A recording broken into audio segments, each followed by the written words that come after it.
الحمد لله نحمده ونستعينه ونستغفره ونؤمن به ونتوكل عليه ونعوذ بالله من شرور أنفسنا ومن سيئات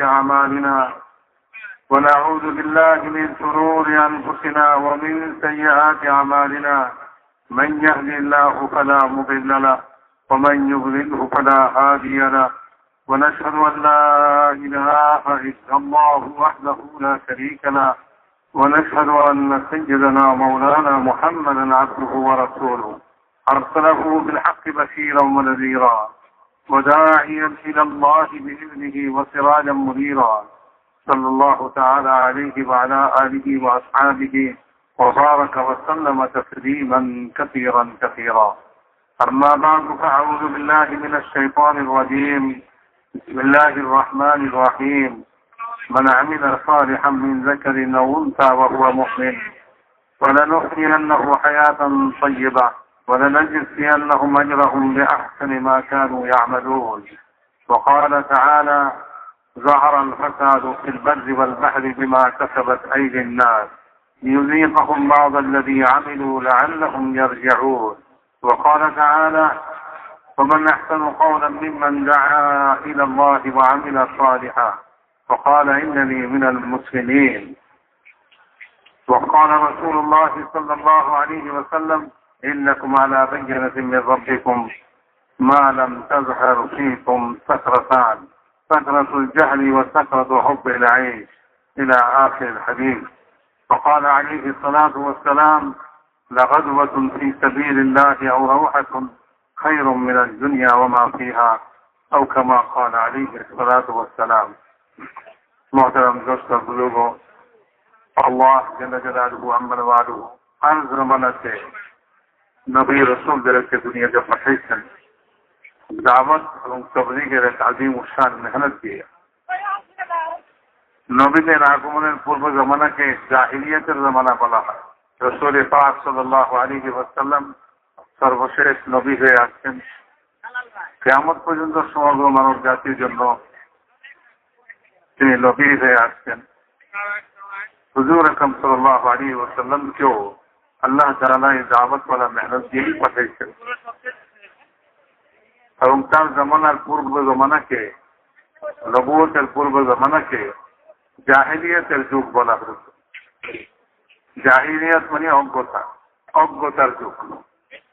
মানুষের এই অজ্ঞতা দুনিয়ার জীবন যাপনের ব্যাপারে নয় যে সে খাইতে জানে না, পড়তে জানে না, ঘর বাড়ি বাণিজ্য জানে না, টাকা পয়সা কামাইতে জানে না, ব্যবসা বাণিজ্য জানে না, এই হিসাবে সে অজ্ঞ নয়। এগুলি তো মানুষ করতেই ছিল।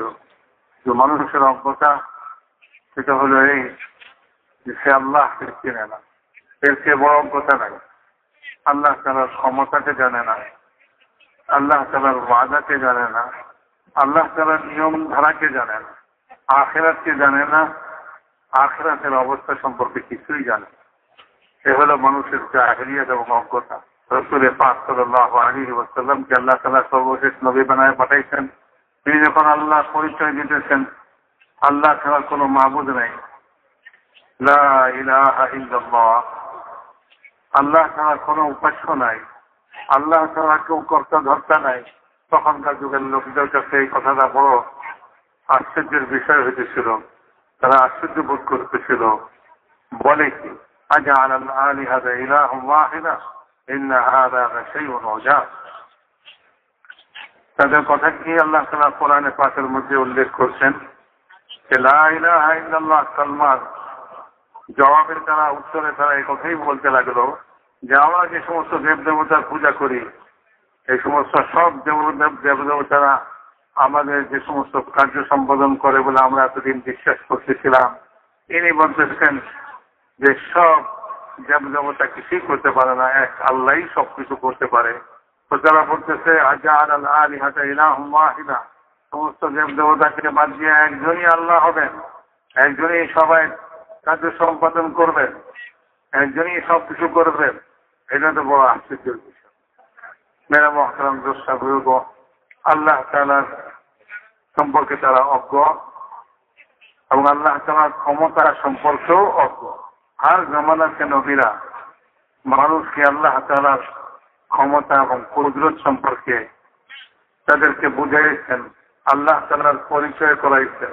আল্লাহর পরিচয় কি? তিনি সমগ্র জগৎকে সৃষ্টি করছেন, আসমানকে সৃষ্টি করছেন, এত উঁচা আসমানকে সৃষ্টি করছেন।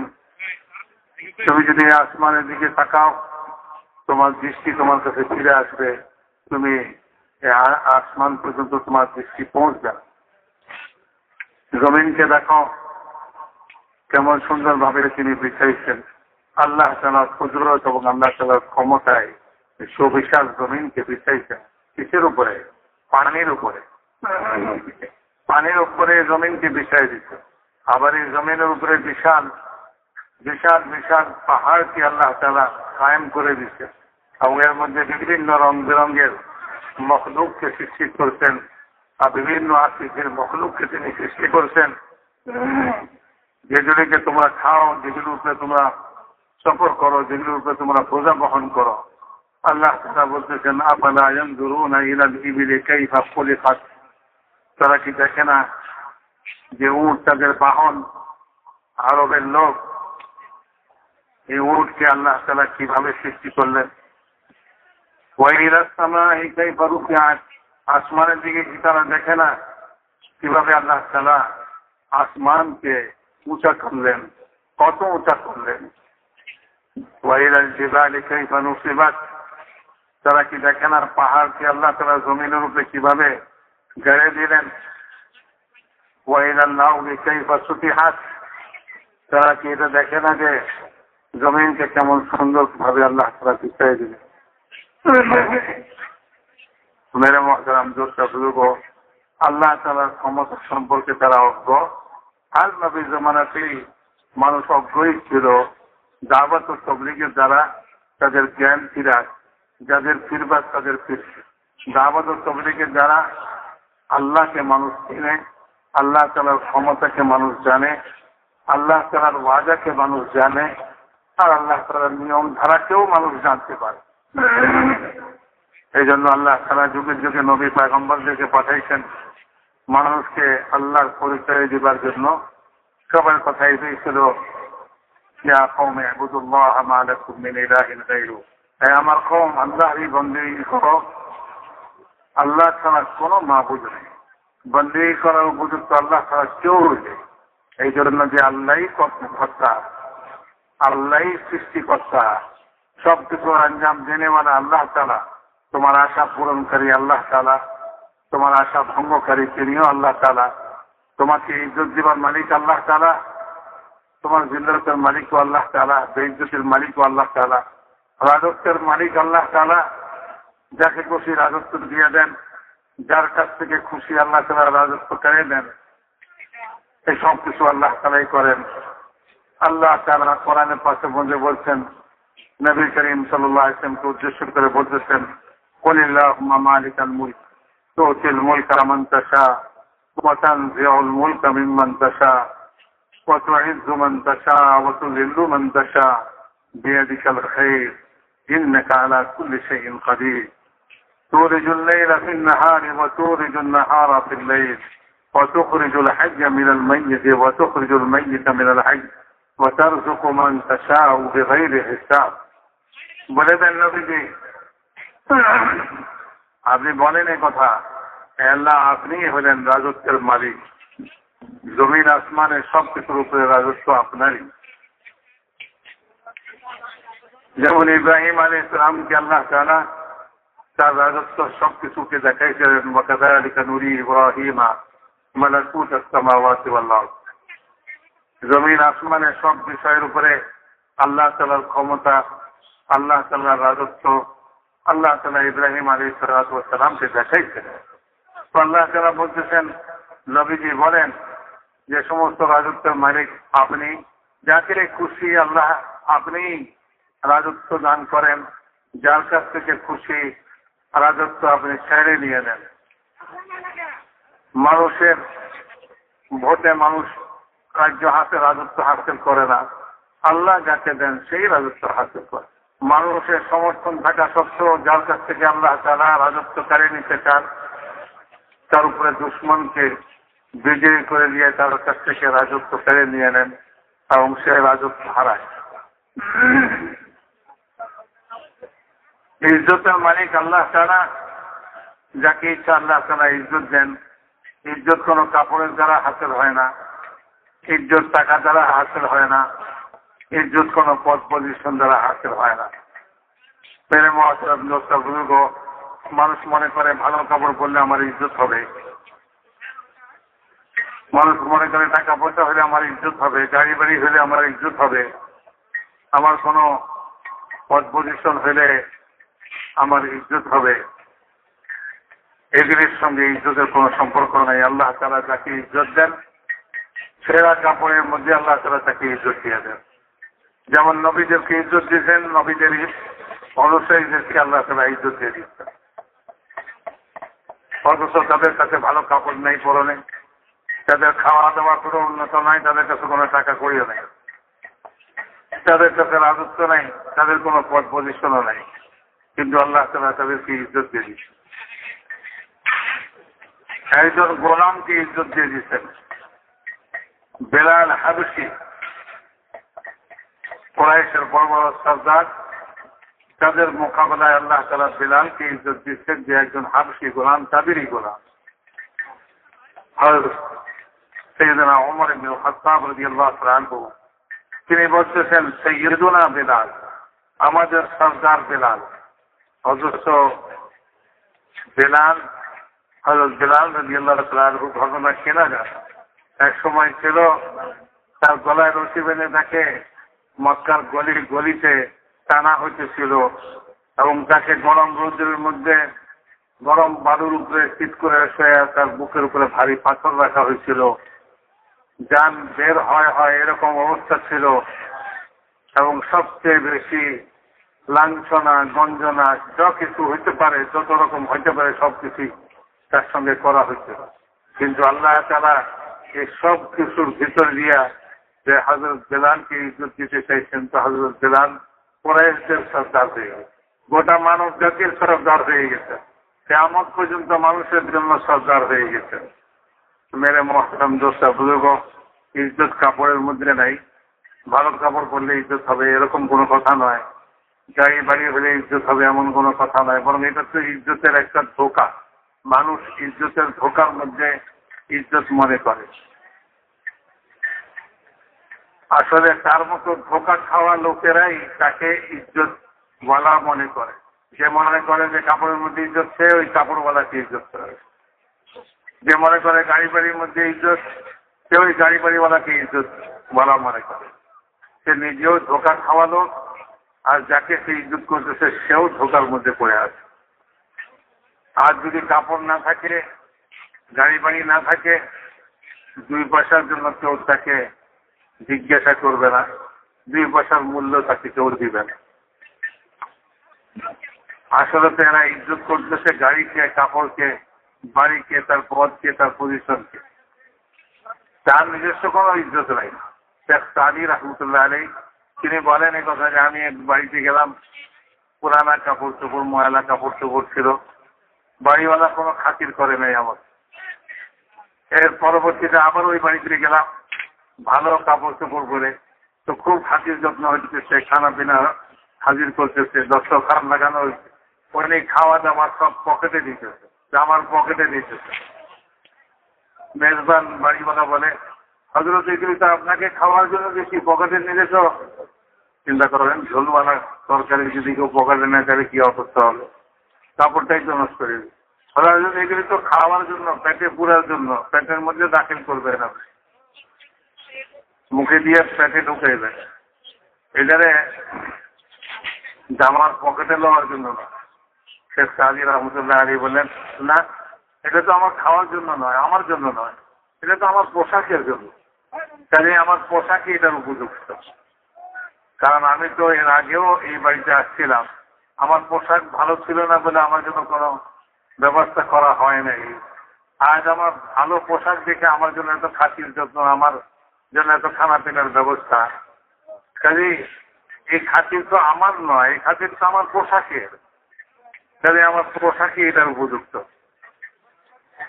মেরে মহতারাম দোস্তা বুজুর্গ, যারা ধোঁকা থেকে বের হয়ে গেছে, যাদের অজ্ঞতা দূর হয়ে গেছে, তারাই এগুলি বুঝতে পারে। আমাদের মতো লোক যারা আমরা ধোঁকার মধ্যে পড়ে আছি দুনিয়ার, আমরা এগুলি বুঝতে পারবো।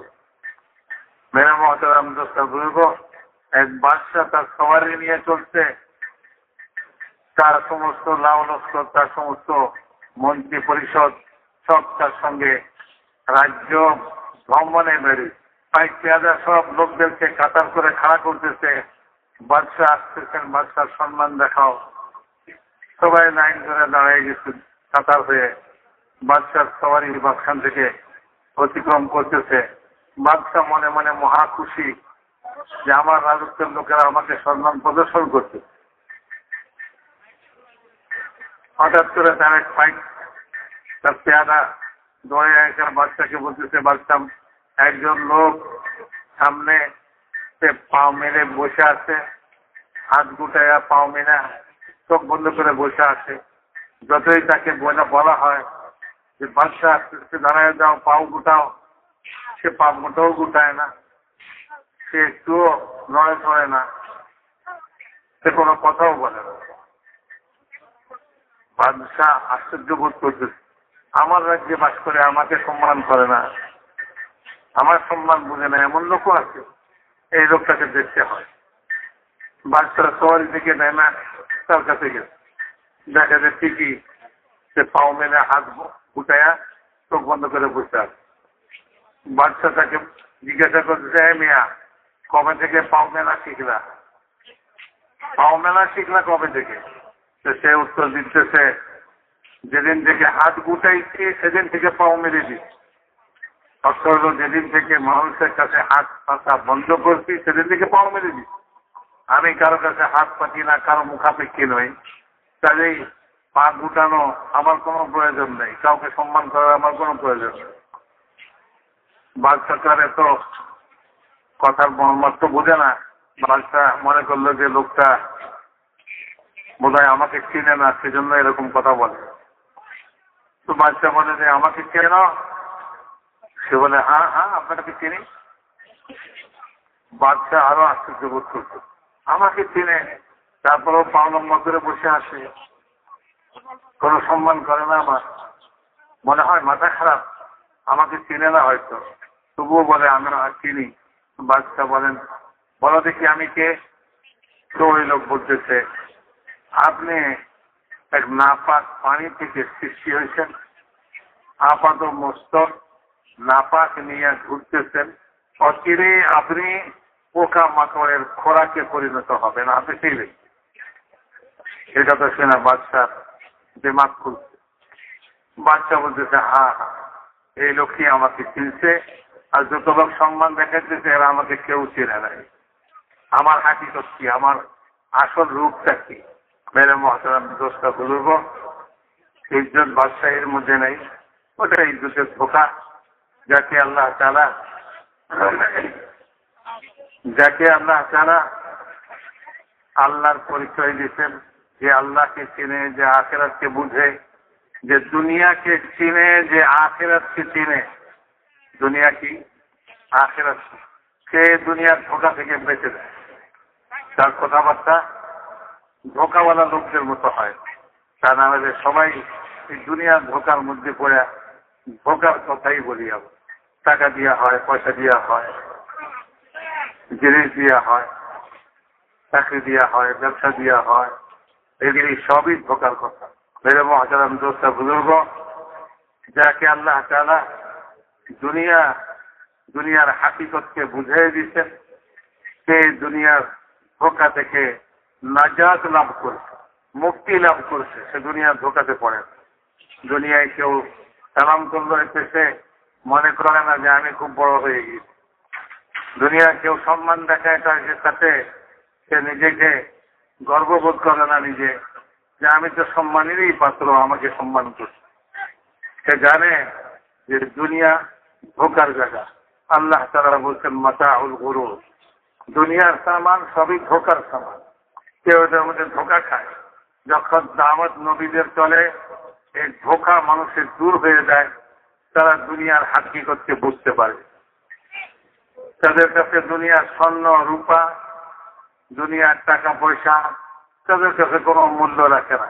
বরং দুনিয়ার কাপড় চোপড়, খাওয়া দাওয়া, দুনিয়ার কোনো পদ পজিশন, এগুলির কোনো মূল্যই তাদের কাছে নাই। তারা জানে এই দুনিয়ার কোনো মূল্য নাই। দুনিয়ার হাকিকত সম্পর্কে তারা খুবই ভালো করে জানে। হযরত মাওলানা ইউসুফ সাহেব রাহমাতুল্লাহ আলাইহি বলতেন এই কথা, দুনিয়ার হাকিকতকে বুঝছো তোমরা? দুনিয়ার হাকিকত হলো পূর্বেও মাটি, পরেও মাটি। মাঝখানে তোমাকে আকর্ষণ করতেছে, তোমাকে লোভ দেখাইতেছে। মাঝখানে সে এক রূপ ধারণ করছে, কখনো আঙ্গুরের, কখনো আপেলের, কখনো বিভিন্ন সুস্বাদু খাওয়া দাওয়ার, কখনো পোশাকের, কখনো গাড়ি বাড়ির রূপ ধারণ করছে, কখনো স্বর্ণের, কখনো রূপার রূপ ধারণ করছে। পূর্বে সে মাটি ছিল, পরেও সে মাটিতে পরিণত হয়ে যাবে, মাটির সঙ্গে মিশে যাবে। কোথায় নমরুদের সেই অলঙ্কারাদি, কোথায় ফেরাউনের বীর অলঙ্কারাদি, সে যুগের সমস্ত সাজসজ্জার সামান আজ কোথায়?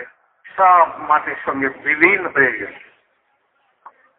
কোথায় ওই সমস্ত রাজা বাদশাদের সমস্ত শাহী মহলগুলা? আজ মাটিতে বিলীন হয়ে গেছে। তাদের পোশাক কোথায়?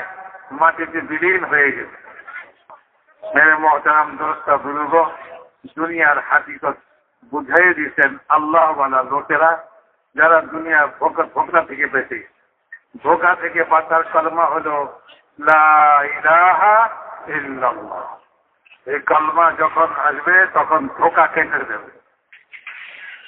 মেরে মোহতারাম দোস্তা বুজুর্গ, যতক্ষণ এই কলমা না আসছে, এই কলমা ভিতরে না ঢুকছে, ততক্ষণ জাহেল, মূর্খ এবং অজ্ঞতার মধ্যে ডুবে আসতেছে। সে মনে করতেছে মাটি থেকে হয় মাটি নিয়ে গবেষণা, সে মনে করে লোহা দিয়া হয় লোহা নিয়ে গবেষণা, সে মনে করে কাঠ দিয়া হয় কাঠ নিয়ে গবেষণা, সে মনে করে সূর্য দিয়া হয় সূর্য নিয়ে গবেষণা, চাঁদ দিয়া হয় চাঁদের গবেষণা। মেরে মোহতারাম দোস্তা বুজুর্গ, দুনিয়ার সমস্ত সৃষ্টি আল্লাহ তাআলার কুদরতের নিদর্শন। সব আল্লাহ তাআলার কুদরত দ্বারা, আল্লাহ তাআলার ক্ষমতায় সৃষ্টি হয়েছে। এই সব জিনিসকে আল্লাহ তাআলা তার ক্ষমতাকে বুঝবার জন্য, তার ক্ষমতা সম্পর্কে জানার জন্য আল্লাহ তাআলা এই সব সৃষ্টিকে চারিদিকে ছড়ায় রাখে। দেখো আমার সৃষ্টিকে, দেখো যা আমার ক্ষমতায় সৃষ্টি হয়েছে, আমার ক্ষমতাকে বুঝো, আমি কত বড় ক্ষমতার অধিকারী। আর নবীর জামানায় আল্লাহ তাআলা তার ক্ষমতার প্রদর্শনী করেছে এবং নবীদেরকে আল্লাহ তাআলা মুজিজা দিচ্ছেন। মুজিজা মানে সাধারণ মানুষ দুনিয়ার যত জ্ঞানী অর্জন করুক, তারা এই জিনিসকে করবার কোনো ক্ষমতা রাখে না। আল্লাহর নবীর খাতিরে আল্লাহই করতে পারেন, আর কেউ করতে পারে। মেরে মোহতারাম দোস্তা বুজুর্গ, সালেহ আলাইহিস সালাতু ওয়াস সালাম তিনি আল্লাহ তাআলার আল্লাহর দিকে মানুষকে ডাকতেছেন, আল্লাহ তাআলার কুদরতকে বুঝাইতেছেন। তারা বলে, তোমার আল্লাহর যদি এতই ক্ষমতা থাকে, তাহলে এই পাথর থেকে এখনই একটা জীবিত উটনি বের করবে, গাভীন, যে বের হওয়ার সঙ্গে সঙ্গে একটা বাচ্চা দিবে। এটা যদি তোমার খোঁজার ক্ষমতা থাকে করে দেখা। তারা মনে করছে যে এটা দিয়ে কি সম্ভব, একটা বন্ধ পাথর থেকে একটা জীবিত উটনি বের করা? মানুষ কি দেখে? মানুষ থেকে মানুষ হয়, যে জীব জানোয়ার থেকে জানোয়ার সৃষ্টি হয়। কেউ ডিম পাড়ে, কেউ ডিম পাড়ে বাচ্চা ফুটায়। আর কোন প্রাণী এরকম আছে যে বাচ্চা প্রসব করে, বাচ্চা দেয়।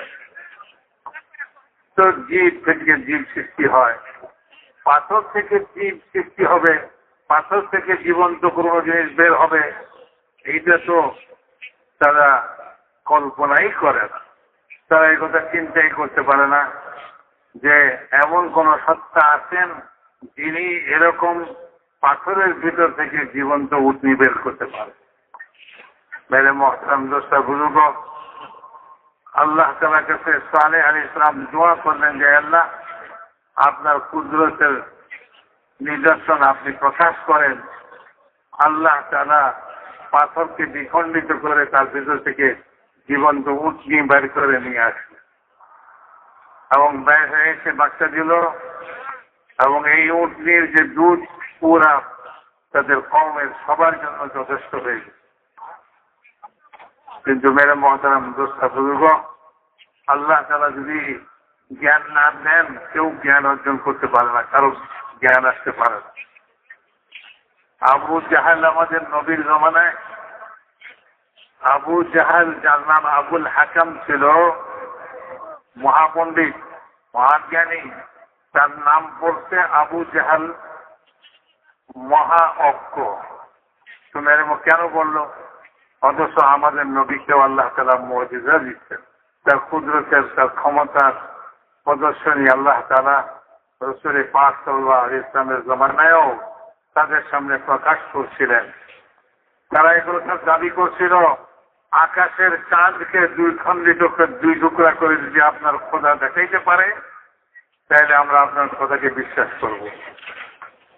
তারা মনে করছে হযরত মুহাম্মদ সাল্লাল্লাহু আলাইহি ওয়াসাল্লাম যা বলতেছেন এগুলি সব ভুয়া কথা, নাউযুবিল্লাহ। কোন আল্লাহ এরকম আছেন এত ক্ষমতাশালী চাঁদকে দ্বিখণ্ডিত করে দেখাইতে পারে? তাদের বুঝেই আসতেছিল। রাসূল পাক সাল্লাল্লাহু আলাইহি ওয়াসাল্লাম সবাইকে নিয়ে পূর্ণিমার চাঁদের রাত্রিতে, পূর্ণিমার রাত্রিতে মাঠে নামলেন, শাহাদাত আঙ্গুলি দিয়ে ইশারা করলেন, চাঁদ দ্বিখণ্ডিত হয়ে দুই পাশে সরে গেল। কোরআনে পাকের মধ্যে আল্লাহ তাআলা বলছেন ইখতারাবাতিস সাআ ওয়ানশাক্কাল কামার, চাঁদ দ্বিখণ্ডিত হয়ে গেছে, কিয়ামত নিকটবর্তী হয়ে গেছে। কিয়ামতের নিকটবর্তী হওয়ার একটি নিদর্শন চাঁদ দ্বিখণ্ডিত হওয়া। হুজুর আকরাম সাল্লাল্লাহু আলাইহি ওয়াসাল্লাম বলেন আমার আত্মপ্রকাশ এটাও কিয়ামতের এক আলামত, কারণ আমার পরে আর কোন নবী আসবেন না।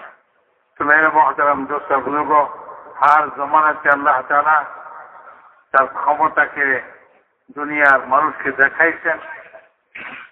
যারা বড় বড় দাবি করতেছিল রাজত্বের উপরে, আনা রাব্বুকুমুল আ'লা, আমি তোমাদের সবচেয়ে বড় প্রতিপালক, নমরুদ দাবি করছে। নমরুদকে আল্লাহ তাআলা তার রাজত্ব সহকারে খতম করে দেখায়।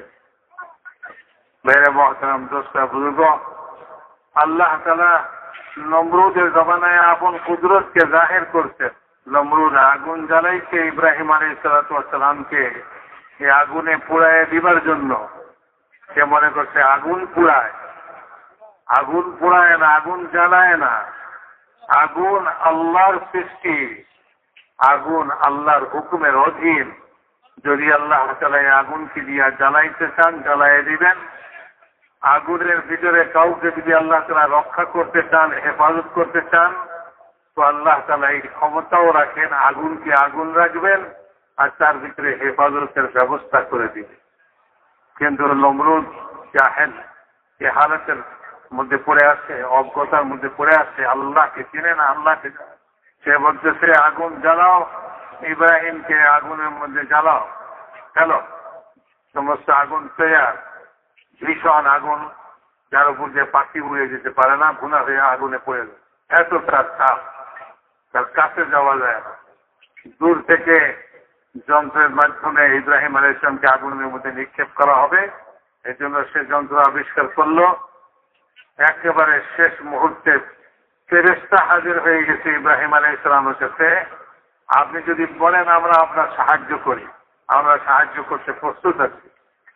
ইব্রাহিম আলাইহিস সালাম বললেন আমার আল্লাহই যথেষ্ট, তোমাদের সাহায্যের কোনো প্রয়োজন নাই। আম্মা ইলাইকুম ফালা হাসবি আল্লাহ, আল্লাহই যথেষ্ট, কারো সাহায্যের মুখাপেক্ষি হন নাই।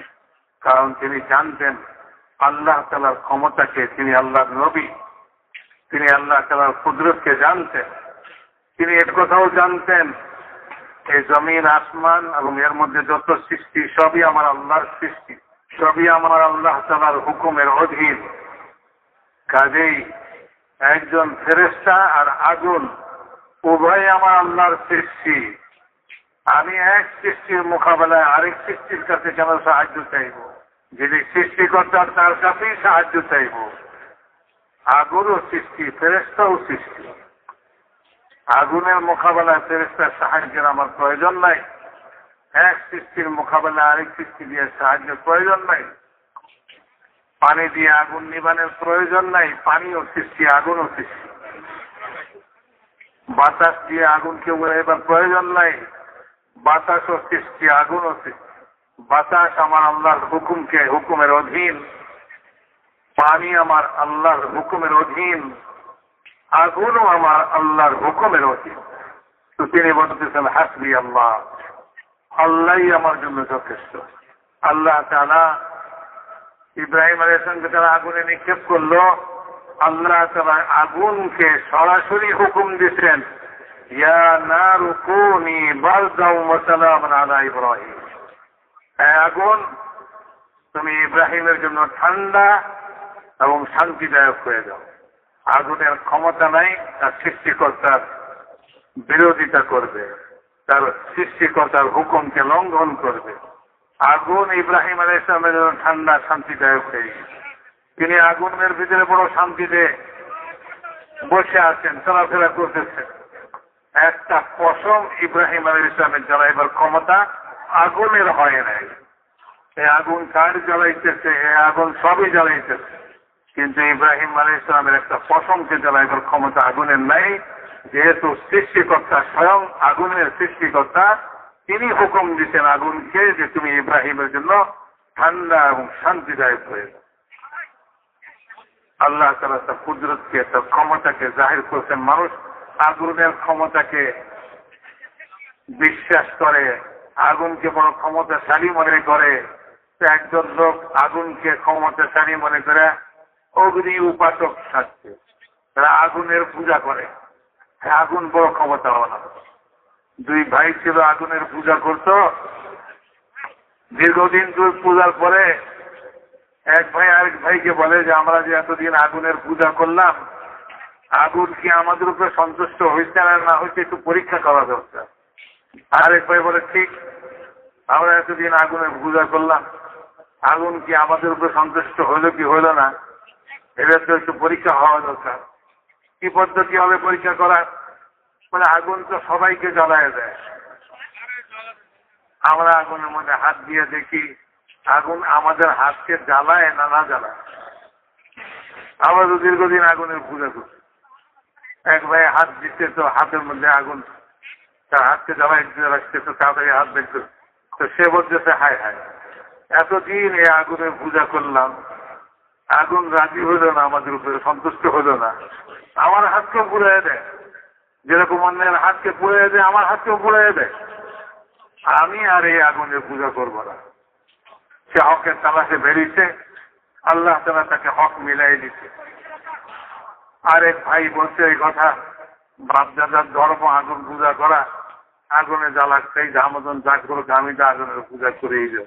তো মেরে মহতারাম দোস্তা বুজুর্গ, আগুনের কি ক্ষমতা যে আগুন জ্বালাই দিবে? ইব্রাহিম আলাইহিস সালামকে আগুন জ্বালাইতে পারে। একজন লোক আগুনের ক্ষমতাকে বিশ্বাস করে আগুনের পূজা করে। কেউ মনে করে সূর্য এত বিশাল, সারা দুনিয়াকে আলোকিত করে, সূর্য বড় শক্তিশালী, তো সে সূর্যের পূজা করে। অথচ এই সূর্য আমার আল্লাহর সৃষ্টি। আমার আল্লাহ এই সূর্যকে পূর্ব দিক থেকে উদয় করে, পশ্চিম দিকে থাকে, ডুবাইয়া ছাড়েন, ডুবে যাও তুমি। রাসূল পাক সাল্লাল্লাহু আলাইহি ওয়াসাল্লাম ইরশাদ করছেন, একদিন এমন হবে কিয়ামতের আগে, যেদিন আল্লাহ তাআলা এই সূর্যকে হুকুম দিবেন তুমি পশ্চিম দিক থেকে উদয় হও, সেদিন সূর্য পশ্চিম দিক থেকে উদয় হবে। তার ক্ষমতা হবে না যে সে পূর্ব দিক থেকে উদয় হয়, পশ্চিম দিক থেকে উদয় হবে। যখন সে মধ্যাকাশে আসবে, আল্লাহ তাআলা তাকে হুকুম দিবেন ফিরে যাও। সূর্যের ক্ষমতা হবে না সে পূর্ব দিকে ডুবে, বরং সে আল্লাহ তাআলার হুকুমে আবার সে পশ্চিম দিকেই ডুবে যাবে। সেদিন থেকে তওবার দরজা আল্লাহ তাআলা বন্ধ করে দিবে। এটা কিয়ামতের পূর্বে আল্লাহ তাআলার সবচেয়ে বড় নিদর্শন হবে।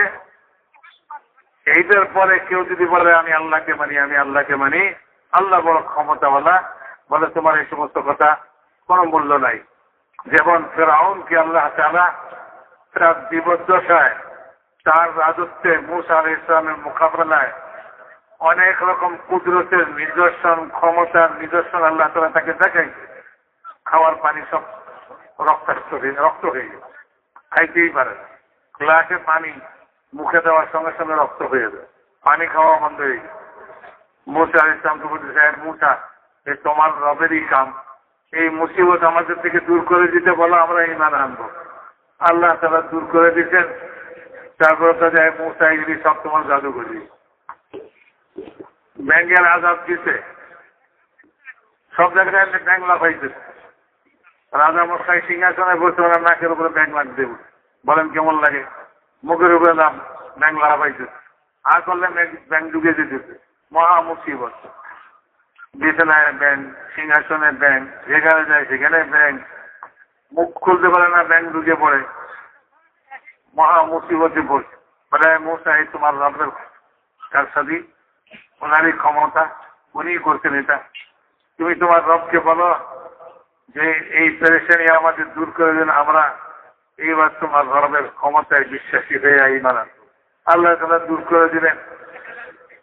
তারপরে সে ওই একই কথাই বলে মূসা এগুলি সব তোমার জাদুঘরি।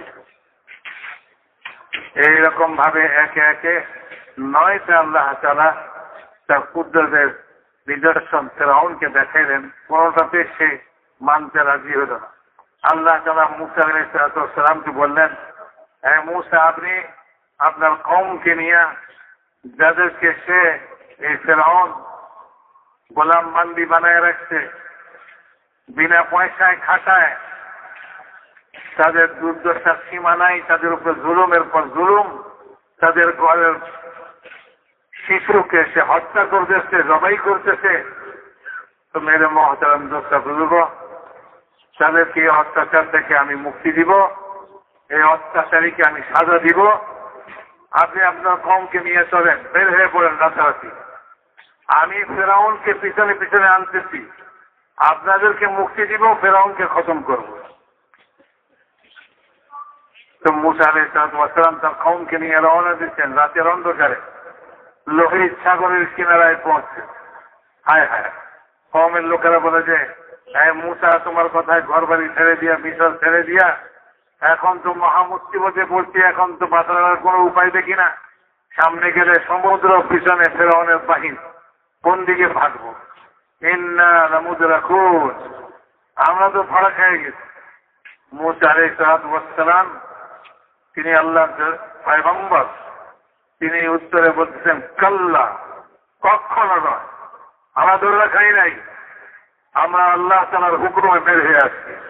আল্লাহ আমাদের জন্য আমার সঙ্গে আছেন, আমার রব আমার সঙ্গে আছেন, তিনি অতি সত্য রাস্তা দিবেন আমাদের।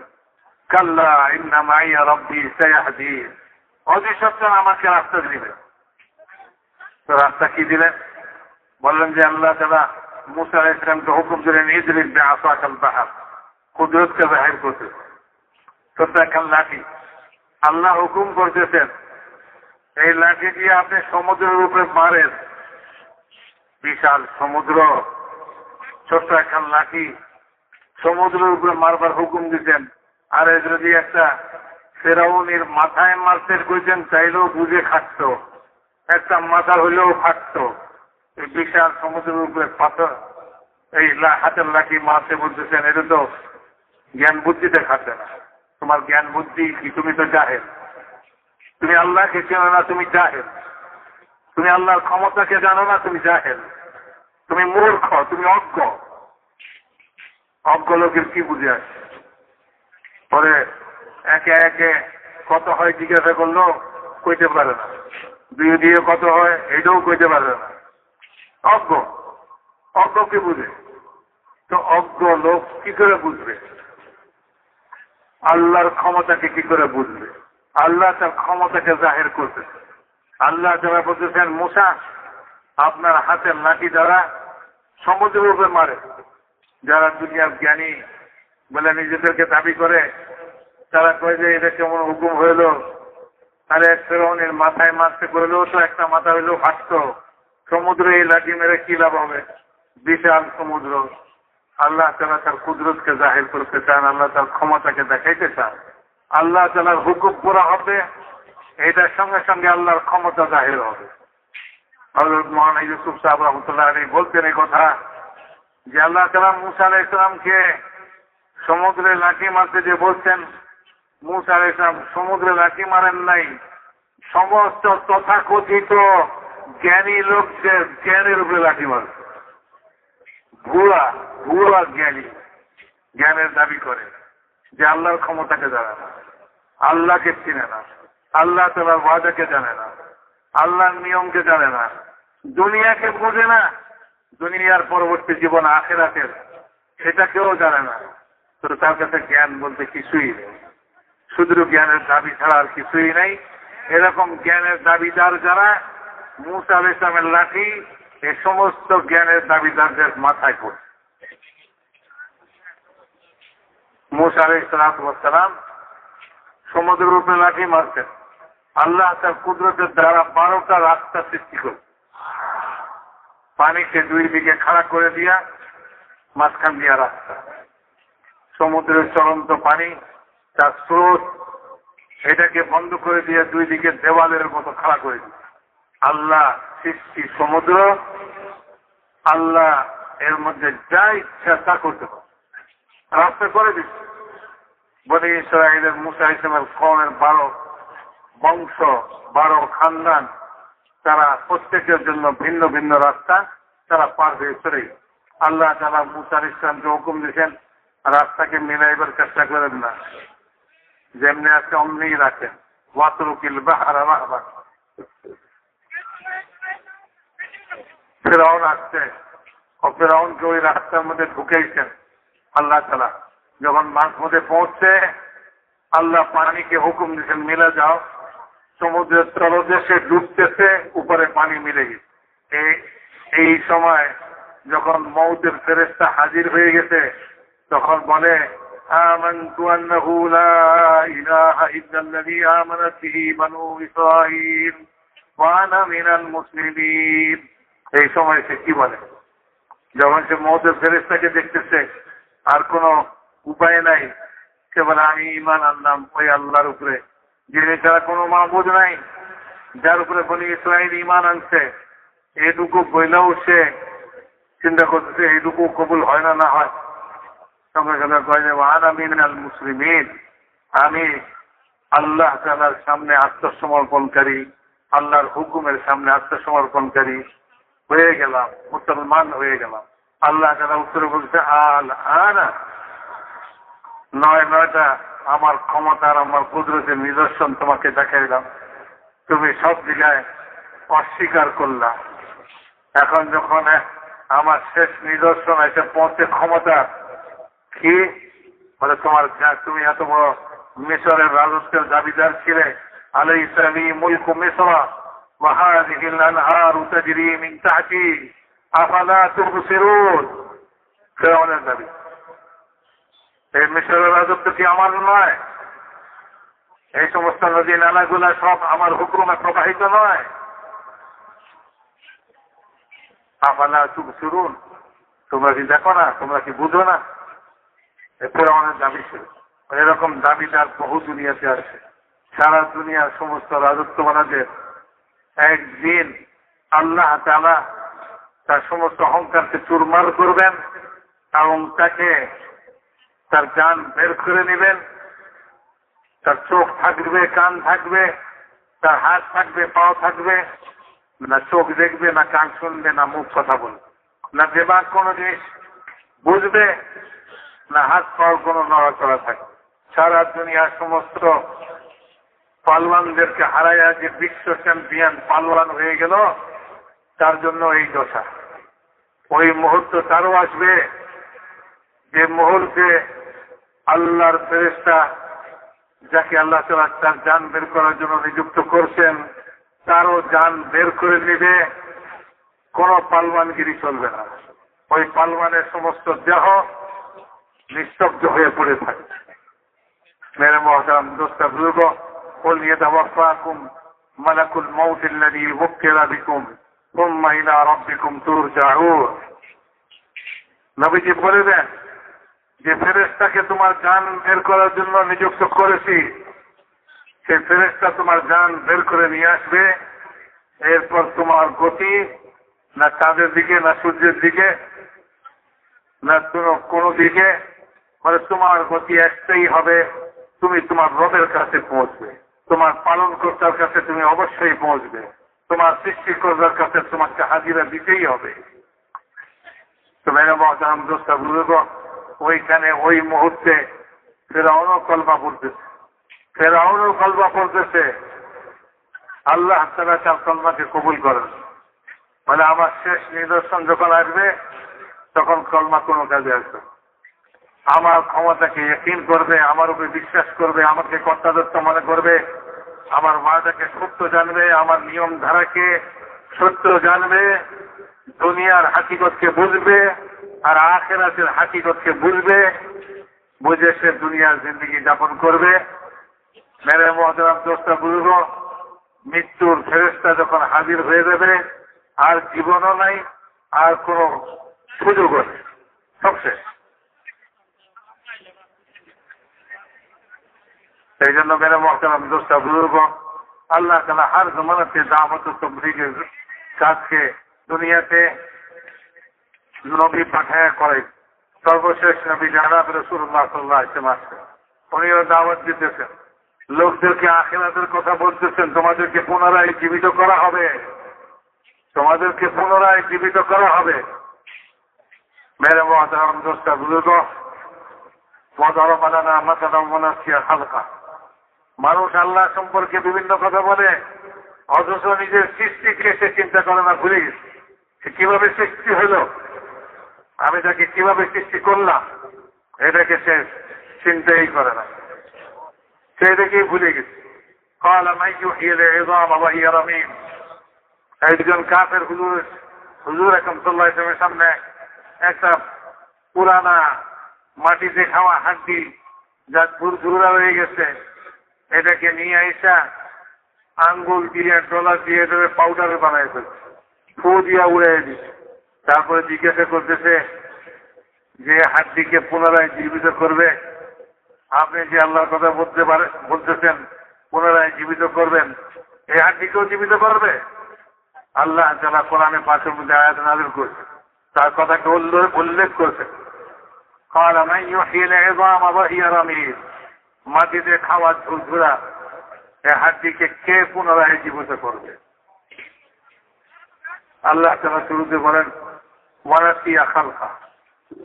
সে নিজের সৃষ্টিকেই ভুলে গেছে, সে কিভাবে সৃষ্টি হলো, আর তাকে পুনরায় আমি জীবিত করবো এটার ব্যাপারে সে আশ্চর্য বোধ করছে। অথচ প্রথমবার সৃষ্টি তার এর চেয়ে বেশি আশ্চর্যের জিনিস, এর চেয়ে বেশি আশ্চর্যের জিনিস। সে কোথায় ছিল চিন্তা করুক, সমস্ত আসমান জমিনে সর্বত্র সে তার শরীরের অংশগুলা সব আসমান জমিনে সর্বত্র ছড়ায় ছিটায় ছিল। বিশাল আসমান জমিন সব জায়গায় ছড়ায় ছিটায় ছিল, সূর্যের আলোর মধ্যে ছিল, সে চাঁদের কিরণের মধ্যে ছিল, সে বাতাসের ঢেউয়ের মধ্যে ছিল, সে পানির ফোঁটার মধ্যে ছিল, সে মাটির টসের মধ্যে ছিল। আমি সবগুলাকে চালায়া আমার কুদরত দ্বারা তাকে ওই খাদ্যের দানার মধ্যে জমা করে দিই। এই খাদ্যের দানা মা বাপ খাইছে, এটা থেকে আমি তাকে এক নাপাক পানির কাঁচরাতে পরিণত করি, ওটার মধ্যে জমা করি। মা বাপকে মিলন ঘটায় আমি মাতৃগর্ভে অন্ধকার অন্ধকার বাচ্চাদানের ভিতরে পৌঁছাই দিই। সেখানে পৌঁছাইবার পরে আমি ওটাকে ওইখানে লালন পালন করছি 3 অন্ধকারের মধ্যে ধাপে ধাপে। ইয়াখলুকুকুম ফি বুতুনি উম্মাহাতিকুম খালকাম মিন বা'দি খালকিন ফি যুলুমাতিন সালাস। আল্লাহকে চিনল, তোমার রবকে, তোমার প্রতিপালককে চেনো, যিনি তোমাকে সৃষ্টি করেছেন তোমার মায়ের গর্ভে, 3 অন্ধকারের মধ্যে ধাপে ধাপে পানির কাতরাকে রক্তের পিণ্ডে পরিণত করছেন, তারপরে গোস্তের টুকরা, তার মধ্যে হাড্ডি মজ্জা তৈরি করে তার উপরে সুন্দর চেহারা, সুন্দর শরীরের আকৃতি, এটার জন্য এক উপরের চামড়ার আবরণ চড়াই দিতে। ফাতাবারাকাল্লাহু আহসানুল খালিকিন। বড় বরকতময় সেই সত্তা, যিনি এত সুন্দর করে তোমাকে সৃষ্টি করেছেন, 3 অন্ধকারের মধ্যে তোমার মুখে মায়া মহব্বতকে মাখাইয়া দিছে। যখন তুমি দুনিয়াতে আসছো, যে তোমাকে দেখছে সে তোমাকে মায়া করছে, অথচ তুমি যখন নাপাক পানির কাতরাতে ছিলে সবাই তোমাকে ঘৃণা করতেছিল, যার কাপড় লাগছে সে তার কাপড়কে ধুইতেছে। তুমি এক ঘৃণিত ছিলা, বরং তুমি তো তোমার এই সৃষ্টির পূর্বে উল্লেখযোগ্য কোন জিনিসই ছিল না। হাল আতা আলাল ইনসানি হিনুম মিনাদ দাহরি লাম ইয়াকুন শাইআম মাযকুরা। মানুষের উপরে কি এমন যুগ কাটে নাই যে যুগে সে উল্লেখযোগ্য কোন জিনিসই ছিল না। ওয়ানাসিয়া খালকা, সে তার সৃষ্টিকেই ভুলে গেছে, কিভাবে তাকে সৃষ্টি করা হলো। সমস্ত আসমান জমিনে ছড়িয়ে ছিটাইছিল, এই সব জিনিসকে চালায়া এক খাদ্যের দানার মধ্যে আমি তাকে জমা করেছি, একটা ফলের মধ্যে তাকে জমা করে দিই। সেখান থেকে বীর্যের আকারে মাছের গর্ভে পৌঁছাইছি। 3 দিন অন্ধকারের মধ্যে ধাপে ধাপে তাকে সৃষ্টি করছি, তারপরে এক মায়াময় চেহারা দিয়ে তাকে দুনিয়াতে নিয়ে আসছি। যে দেখে সে মায়া করে, যে দেখে সে মহব্বত করে। মুসা আলাইহিস সালাম তার জন্মের পূর্ব থেকে ফিরআউনের স্কিম করতেছিল যে বনি ইসরায়েল বংশে যে কোনো ছেলে সন্তান জন্ম হবে তাকে জন্মের সঙ্গে সঙ্গে হত্যা করা হয়। ঘরে ঘরে মাতম, ঘরে ঘরে শিশু হত্যা চলতেছিল।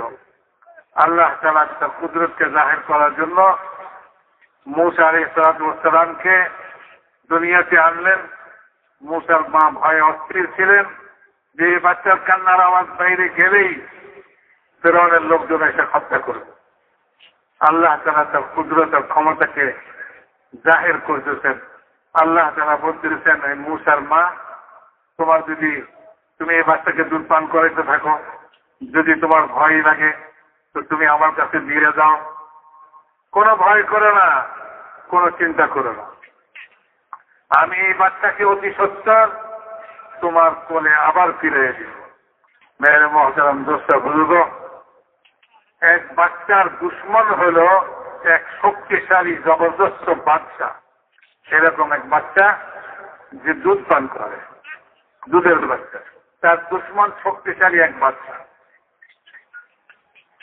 আল্লাহ তাআলা বাচ্চার পক্ষে আর ওই শক্তিশালী বাচ্চার বিপক্ষে আল্লাহ বলেন, ফিরআউন একথা দাবি করে, আনা রাব্বুকুম আ'লা, আমি তোমাদের সবচেয়ে বড় প্রতিপালক, আমি আমার কুদরতকে জাহির করব। এই বাচ্চাকে আমি তার কোলে তার ঘরে লালন পালন করব। যদি তার ক্ষমতায় কুলায় সে এই বাচ্চাকে হত্যা করুক। ফিরআউনের ক্ষমতায় কুলায় নাই যে এই বাচ্চাকে হত্যা করবে। এই বাচ্চা ফিরআউনের দরবারে উঠছে, ফিরআউনের কোলে উঠছে, ফিরআউনের হুকুম হয়েছে, আর ফিরআউন তার হুকুমের উপরে জল্লাদ তৈরি হয়ে গেছে, বাচ্চাকে হত্যা করবে। এই হত্যা থেকে বাঁচাবার জন্য আল্লাহ তাআলা কোনো ফেরেশতা নামান নাই, কোনো কামান দাগান নাই, কোনো বড় সেনাপতিকে খাড়া করেন নাই, বলে মানুষের মধ্যে দুর্বল জাতি এক মহিলাকে খাড়া করে বলে এই বাচ্চাকে হত্যা করা যাবে না, এই বাচ্চাকে আমি পালবো। বাদশার ঘরে মহারানী তার আবদার বাচ্চাকে পালবে, বাচ্চা তার হুকুমকে উঠায়নি, ঠিক আছে বাচ্চাকে পালো। এখন মারার ব্যবস্থা চলতেছিল, এখন পালার ব্যবস্থা শুরু হয়ে গেছে। ঘোষণা হয়ে গেছে এই বাচ্চাকে দুধ পান করাবে কে? আসো, বাচ্চার ছেলে। এতক্ষণ বাচ্চার দুশ্মন হিসেবে ছিল, এখন বাচ্চার ছেলে। কারো দুধ পান করে না। ওয়াহাররামনা আলাইহিল মারাজিআ মিন ক্বাবল। কারো দুধ পান করতেছে না। আল্লাহ তাআলা মুসা আলাইহিস সালামের উপরে হারাম করে দিয়েছেন কারো দুধ পান করা। শেষ পর্যন্ত মাকে নিয়ে আসছে, মায়ের পরিচয় না দিলেও মায়ের কোলে যখন দিচ্ছে দুধ পান করা শুরু করে দিচ্ছে। আল্লাহর ওয়াদা পুরো হয়ে গেছে। ইন্না রাদুহু ইলাইকা ওয়া জাইলুহু মিনাল মুরসালিন। এক ওয়াদা তো অতি অল্প সময় পুরো হয়েছে। দ্বিতীয় ওয়াদা ছিল যে একে আমি আমার রসুল বানাবো, 40 বছর পরে রসুল রেসালত দাঁড়াবো। আর এর মধ্যে সুসংবাদ রয়ে গেছে, ভয়ের কোনো কারণ নাই। 40 বছর পুরা হবে, আল্লাহ তাআলার রেসালত আল্লাহ তাআলা তাকে দান করবেন। কাজে এর আগে কেউ তার ক্ষতি করতে পারবে না। মেরে মহতারাম দোস্তা বুজুর্গ, আল্লাহ তাআলা মুসা আলাইহিস সালামের উপরে তার লালন পালনের ব্যাপারে আপন ক্ষমতাকে জাহির করে। আর এটাকে আল্লাহ তাআলা এই উম্মতকে শোনাবার জন্য মুসা আলাইহিস সালামের ঘটনার মধ্যে উল্লেখ করে দিয়েছে। ওয়ালাকাদ মানান্না আলাইকা মাররাতান উখরা ইযা ওয়াহাইনা ইলা উম্মিকা মা ইউহা আন ইখযিফিহি ফিত তাবুত ফাখযিফিহি ফিল ইয়াম্মি ফালইউলকিহিল ইয়াম্মু বিস-সাহিলি ইয়াখুযহু আদুউন লি ওয়া আদুউন লাহ ওয়া আলকাইতু আলাইকা মাহাব্বাতাম মিন্নী ওয়া লিতুসনা আলা আইনি। সব ঘটনা শোনাই দিচ্ছে আগামীতে কি হবে। মুসার মাকে শোনাই দিয়েছে, একে বাক্স করে পানিতে ফালাও, ওই বাক্স ফিরআউনের ঘাটে ফিরবে, ফিরআউনের দরবারে উঠবে। এরপরে বলে যে আল্লাহ তাআলা এই কথা ওয়াদা করতেন, কোনো ভয় করো না, কোনো চিন্তা করো না, এই বাচ্চাকে তোমার ঘরে ফিরিয়ে দিব। এখন তুমি এই বাচ্চার নিরাপত্তা সম্পর্কে আশঙ্কা করতেছ, এই বাচ্চাকে নিরাপদ করে তোমার ঘরে ফিরিয়ে দিব। আল্লাহর হিকমত কে বুঝে? ফিরআউনের ঘর থেকে ঘুরে এনে নিরাপদ করে দিবে। তো মেরে মহতারাম দোস্তা বুজুর্গ, আল্লাহ তাআলা যুগ যুগ ধরে তার ক্ষমতাকে প্রদর্শন করে আসছেন। আজও আল্লাহ তাআলা সমস্ত সৃষ্টি তার কুদরতের, তার ক্ষমতার নিদর্শন হিসেবে কায়েম রাখছেন। রসুল পাঠাইছেন, রসুলের পরে সাহাবাদেরকে এই দাওয়াতের কাজে লাগাইছে। দাওয়াত চলছে, তাবলীগ চলছে। এই উম্মতের আইম্মায়ে মুজতাহিদিন উলামায়ে কেরাম যুগ যুগ ধরে এই তাবলীগ করে আসছে। এই যুগে আল্লাহ তাআলা তাবলীগের এক শেকেলকে খাড়া করছেন, সেটাকে সামনে নিয়ে আমরা সব এখানে একত্রিত হয়েছি। মেরে মহতারাম দোস্ত, কিয়ামত পর্যন্ত এই তাবলীগ চলতে থাকবে এবং এই তাবলীগের উসিলায় আল্লাহ তাআলা মানুষকে অজ্ঞতার অন্ধকার থেকে জ্ঞানের আলোতে নিয়ে আসবে। যেমন সাহাবাদের জমানায় সাহাবাদেরকে অন্ধকার থেকে জ্ঞানের দিকে নিয়ে আসবে। এক অন্ধকারের মধ্যে পড়েছিলেন, মূর্তি পূজা করতেন। মেরে মহতারাম দোস্ত বুজুর্গ কঠিন জীবন যাপন করতেন, খাওয়া নাই, পড়া নাই, মরুভূমির জীবন, মরুভূমিকে বকরি চড়াইয়া জীবন ধারণ করে। এরকম এক জাতি আল্লাহ তাআলা তাদেরকে নির্বাচন করেছেন তার নবীর দাওয়াতকে সারা দুনিয়াতে কিয়ামত পর্যন্ত চালাবে। এটাও আল্লাহ তাআলার এক কুদরতের নিদর্শন। কোন জ্ঞানী লোকদের মধ্যে নবী পাঠান নাই, উম্মি উম্মতের মধ্যে উম্মি নবীকে পাঠাইছে। লেখাপড়া শিখে নাই কারো কাছে, এমন জাতির কাছে এমন এক নবীকে পাঠাইছেন, তিনিও কারো কাছে লেখাপড়া শিখেন। দাওয়াত চলছে। মেরে মহতারাম দোস্তা বুজুর্গ, আল্লাহ তাআলা এই দাওয়াতের দ্বারা দিলের ভিতরে ঈমানকে ঢুকাইছেন। লা ইলাহা ইল্লাল্লাহ। যারা এক সময় বলতেছিল আজআল আলিহাতা ইলাহাম ওয়াহিদা, সমস্ত দেবদেবতা খতম, একই আল্লাহ সব কিছু করবে, এর মতো আশ্চর্য বিষয় আর কি হইতে পারে? তারাই এই কলমা পড়ে মুসলমান হইতেছে, তাদের দিলের ভিতরে এই কলমা ঢুকতেছে। তাবলীগ চলতেছে, দাওয়াত চলতেছে। আল্লাহ তাআলা আপন কুদরতের দ্বারা বন্ধ সিনাকে খুলে তার দিলের ভিতরে কলমাকে ঢুকে থাকে। বন্ধ সিনাকে ফেরে আল্লাহ তাআলা দিলের ভিতরে এই কলমাকে ঢুকিয়েছে। এই কলমা দিলের ভিতরে ঢুকছে, অজ্ঞতার অন্ধকার দূর হয়ে গেছে, জ্ঞানের আলো আসতে শুরু হয়ে গেছে, কোরআন নাযিল হওয়া শুরু হয়েছে। কোরআন নাযিল হওয়া শুরু হয়েছে।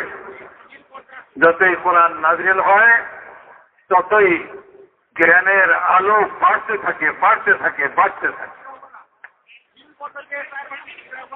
সাহাবাদের জিন্দেগিতে জ্ঞানের আলো বাড়ছে। হুজুর আকরাম সাল্লাল্লাহু আলাইহি ওয়াসাল্লামের সঙ্গে সাহাবা রাদিয়াল্লাহু তাআলা আনহুম আজমাইন এই দাওয়াতের মেহনত করতেই থাকতেন। মানুষ আল্লাহ তাআলা তাদের দিল চিরে চিরে এই কলমাকে ঢুকিয়ে দিত। যারা অত্যন্ত বিরোধী ছিল তাদের অন্তরকে ফেরে আল্লাহ তাআলা এই কলমাকে ঢুকিয়েছেন। ইসলামের দ্বিতীয় খলিফা হযরত ওমর ইবনে খাত্তাব রাদিয়াল্লাহু তাআলা আনহু, ইসলামের পূর্বে তাকে বলা হয়তো শয়তান মিন শায়াতিন কুরাইশ, আরবরা বড় বাহাদুরকে শয়তান বলছে। বলে কুরাইশের বড় বাহাদুর ওমর ইবনে খাত্তাব, তার কাজই ছিল যে কলমা পড়ে তাকে যে পিটানো, মারা, কলমা থেকে ফিরাইবার জন্য, এটাই তার কাজ ছিল। কুরাইশের মজলিস বসছে, বলে মুহাম্মদ সাল্লাল্লাহু আলাইহি ওয়াসাল্লামের তবলিগে তো আস্তে আস্তে মানুষ কলমা পড়ে তার সঙ্গে ভিড়তেছে। এই মুহাম্মদ সাল্লাল্লাহু আলাইহি ওয়াসাল্লামকে নাউযুবিল্লাহ কে আছে খতম করে দিতে পারে, তাকে 100 উট পুরস্কার দেওয়া হবে। বলে কুরাইশের ওই মজলিসে কারো হিম্মত হয় নাই। হযরত ওমর ইবনে খাত্তাব রাদিয়াল্লাহু আনহু তিনি দাঁড়ায় গেলেন, বলে আমি করে আসি। নাঙ্গা তলোয়ার হাতে চলছে। চিন্তা করে দেখেন যে কলমা দিলের ভিতরে এই লোকে ঢুকতে পারে, কেউ চিন্তা করতে পারে? একজনে হিজরত করবার নিয়ত করছে, তো হযরত ওমর রাদিয়াল্লাহু আনহু সেই ঘরে গেছেন।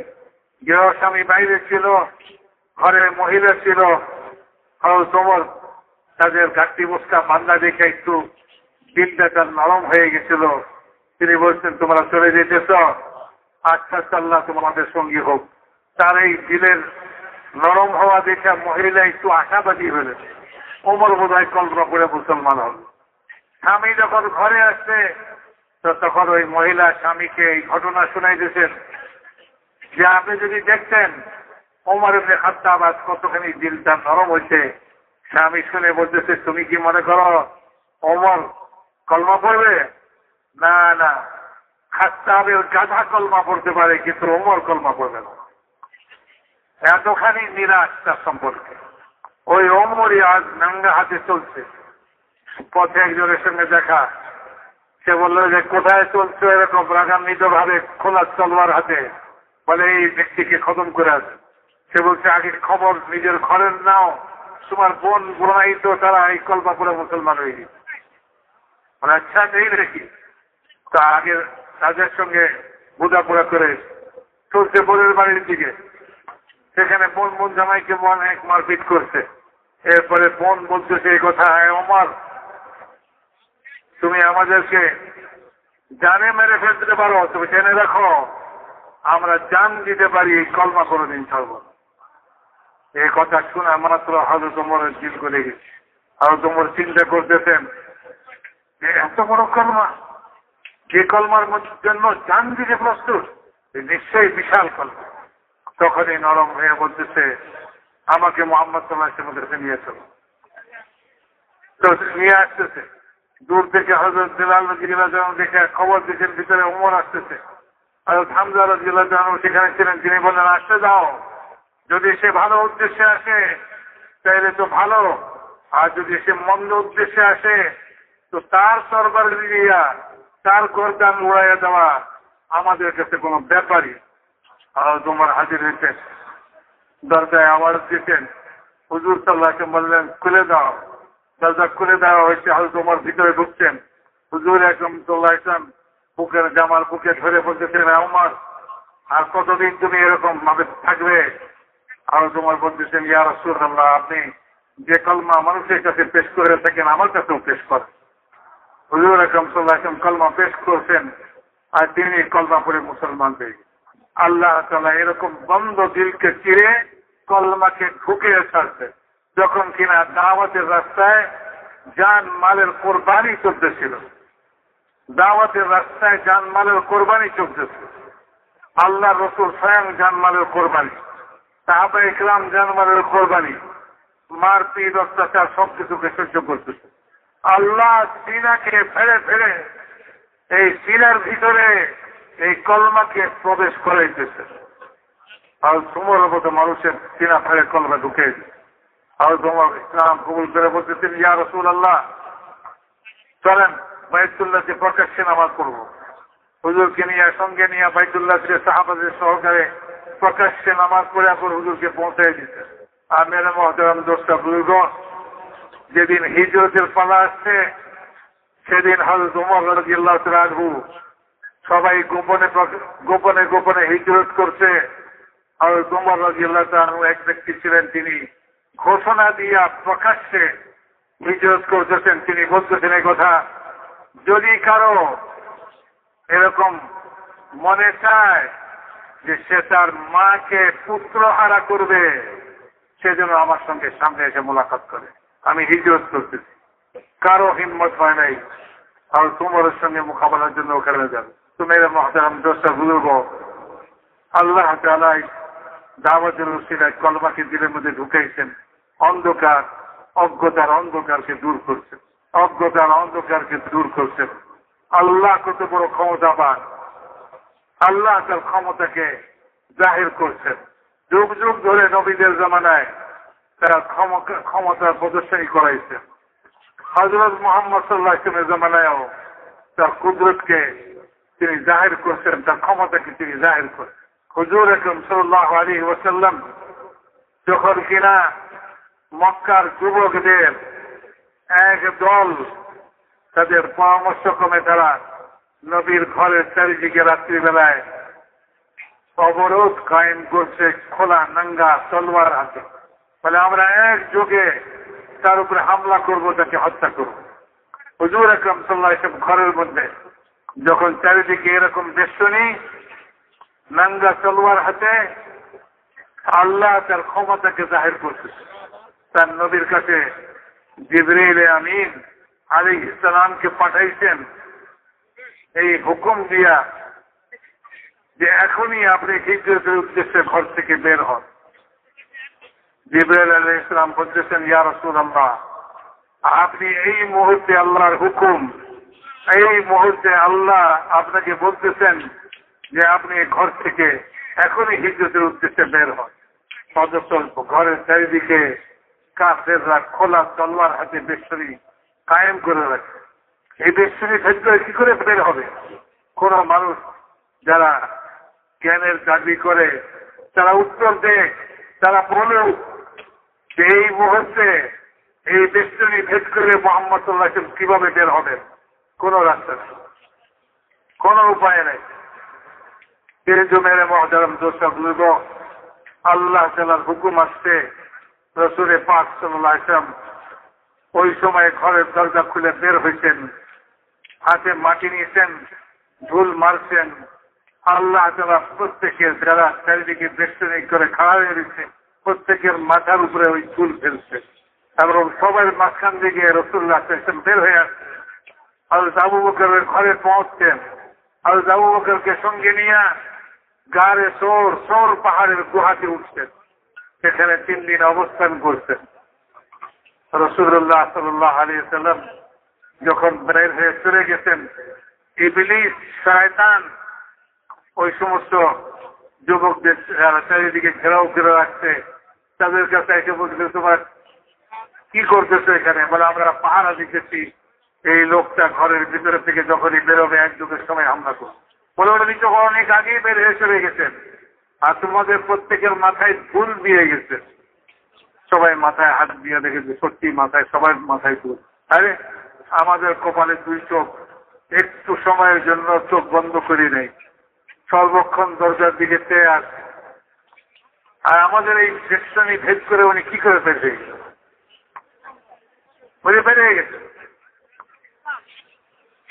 তো পাহাড়ের গুহাতে আশ্রয় আল্লাহ তাআলা ওই গুহার মুখে সাইয়্যিদুল মুরসালিন হাবিব রব্বুল আলামিন আমার নবী কিয়ামত পর্যন্ত আনেওয়ালা সমগ্র মানব জাতির নবী।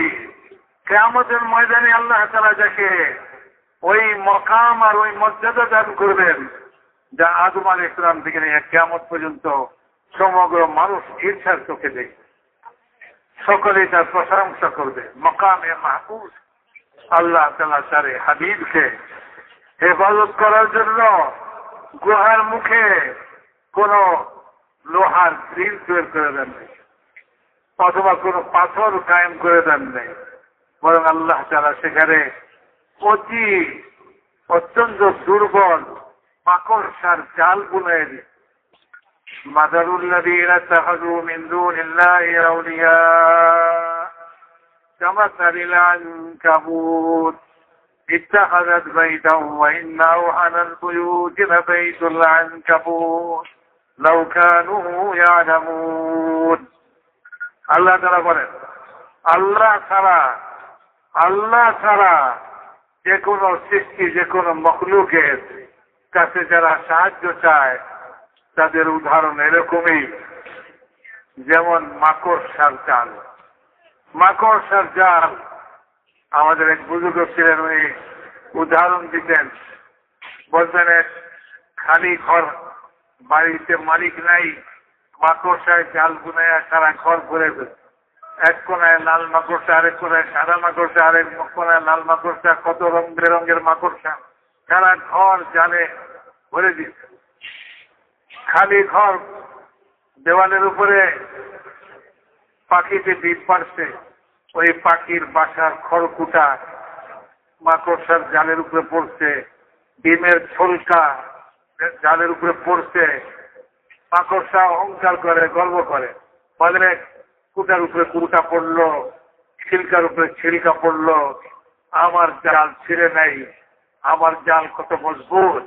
এ হলো মাকড়সার অহংকার, মাকড়সার সারা দুনিয়া আল্লাহ তাআলা ছাড়া সমস্ত শক্তি মাকড়সার জাল ছাড়া কিছুই নয়।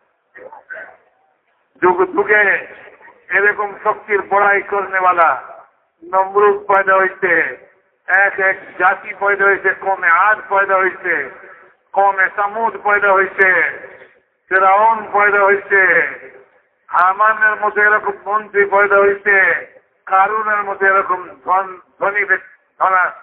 ধনী ব্যক্তি পয়দা হয়েছে।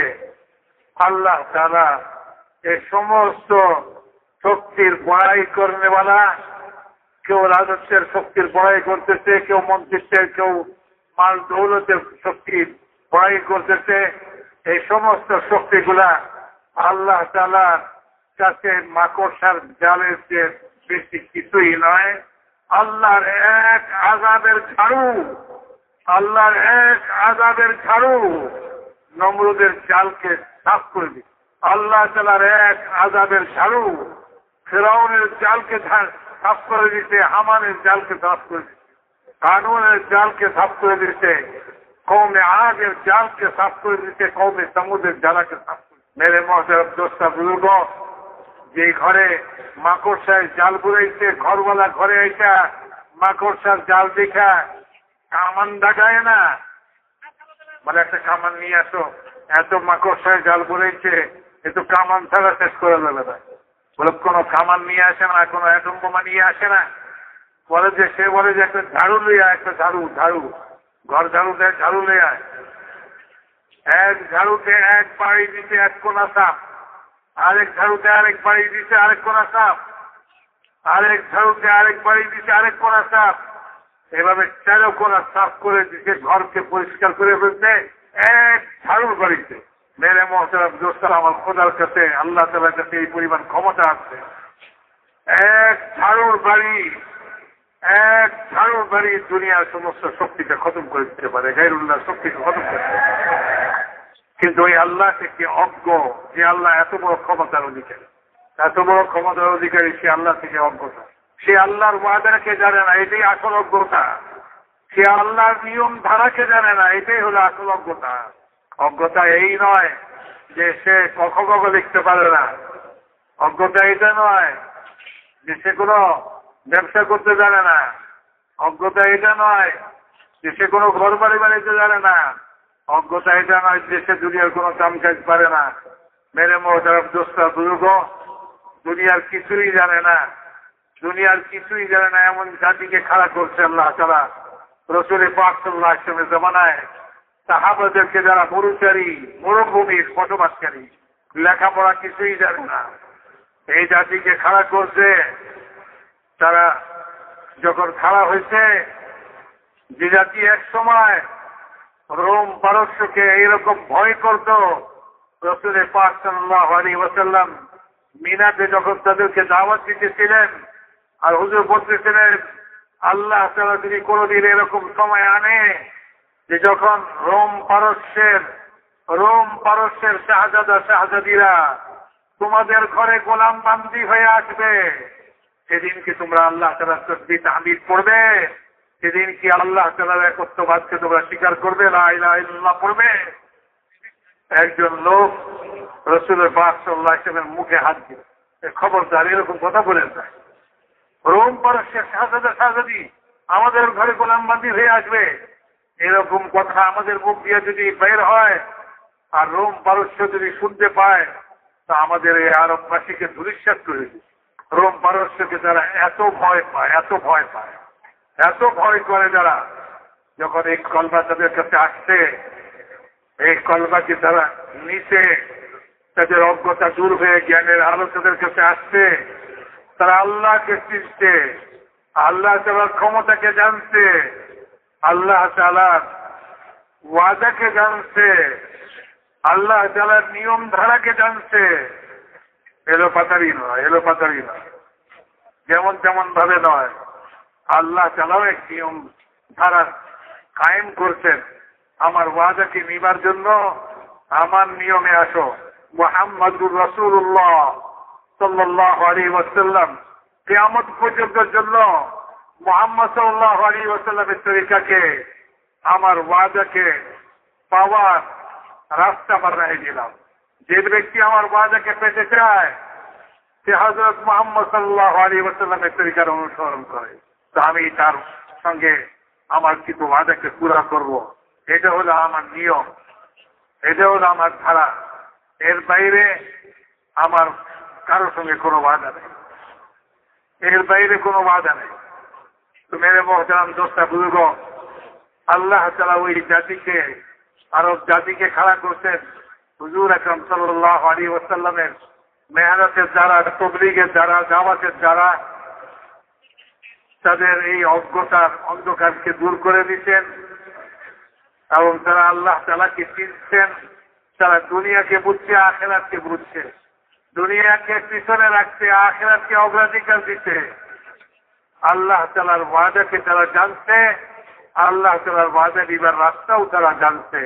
যখন আল্লাহ তাআলার ক্ষমতা তারা জানতে পারছে, এলেম তাদের কাছে আসছে, দুনিয়ার বড় বড় শক্তিকে 2 পয়সা মূল্য দেয় নাই এই জাতি, যে জাতি এক সময় এদের ভয়ে কম্পমান ছিল, তারা আজ তাদের সঙ্গে মোকাবেলায় না। এই রোম পারস্যই বলতেছে এই কথা যে এই মরুভূমির বসবাসকারী আরব জাতি, এরা তো আমাদের ভয়ে এক সময় কম্পমান ছিল, আজ কি জিনিস তাদেরকে এত সাহসী করে তুলল যে তারা আজ আমাদের প্রশিক্ষিত সেনাবাহিনীর মোকাবেলার জন্য প্রস্তুত হয়ে আছে, আর আমাদের দেশকে দখল করতেছে, আমাদেরকে বিতাড়িত করতেছে। মেরে মহতারাম দোস্তা বুজুর্গ, পারস্য জয় করছে, রোম জয় করছে, মিশর জয় করছে, দুনিয়াকে মুসলমান সাহাবায়ে কেরাম রাদিয়াল্লাহু তাআলা আনহুম আজমাইন জয় করতেন, কিন্তু এই দুনিয়াকে কোনো মূল্য দেন নাই। জয় কেন করলেন? বলে এই সমগ্র মানব জাতি তাদের অজ্ঞতার অন্ধকার থেকে তারা বের হোক, তারা জ্ঞানের আলো লাভ করুক, তারা জানুক আল্লাহ তাআলা কত বড় ক্ষমতার অধিকারী, লা ইলাহা ইল্লাল্লাহ।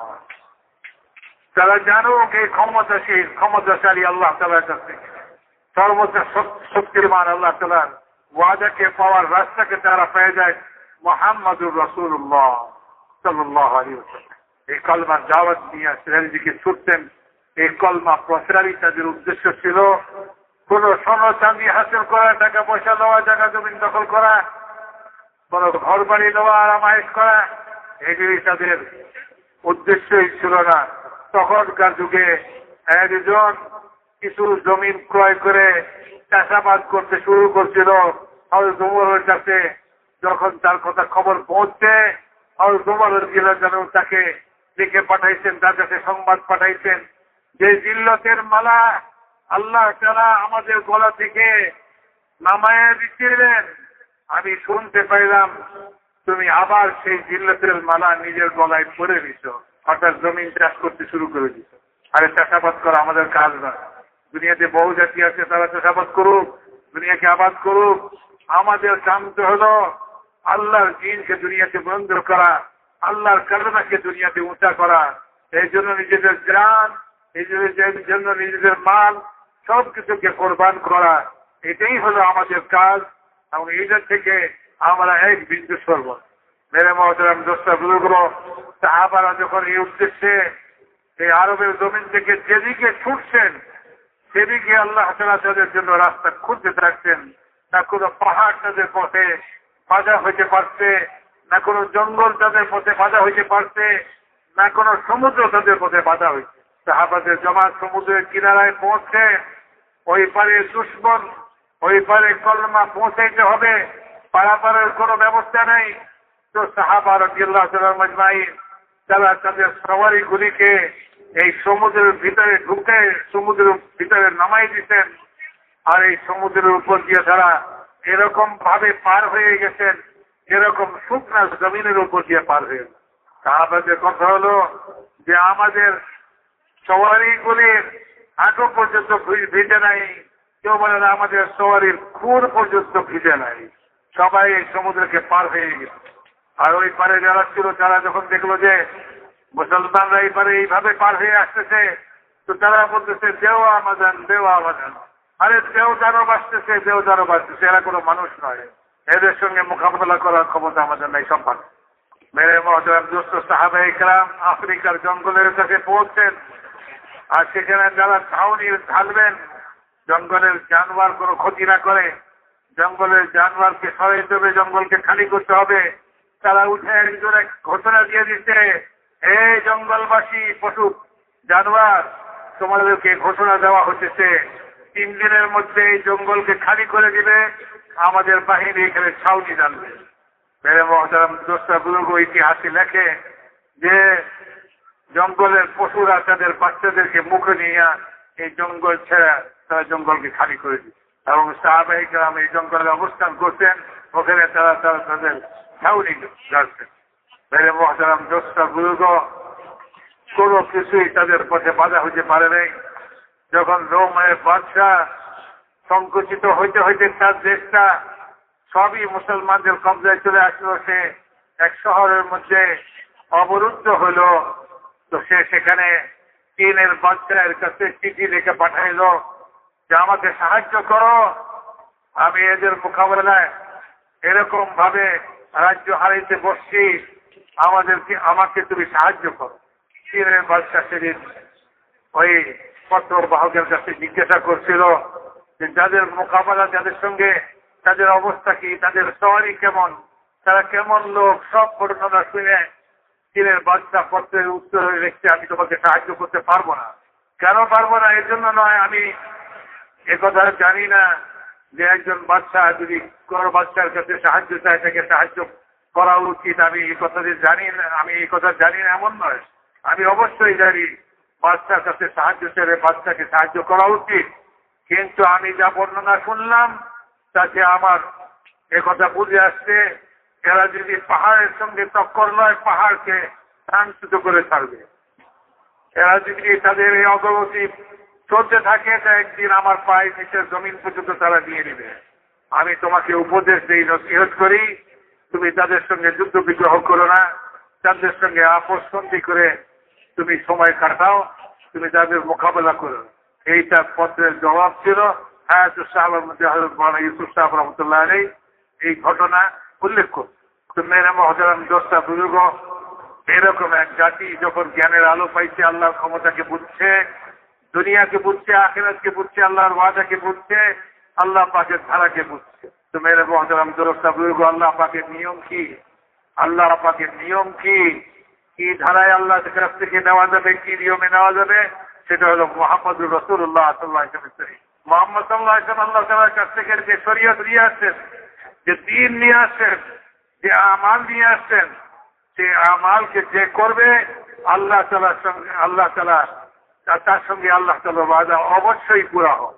কিয়ামত পর্যন্ত পুরা হবে। আল্লাহ তাআলা যে ক্ষমতার সঙ্গে নমরুদের জমানায় ছিলেন, আজও সেই ক্ষমতার সঙ্গে আছেন।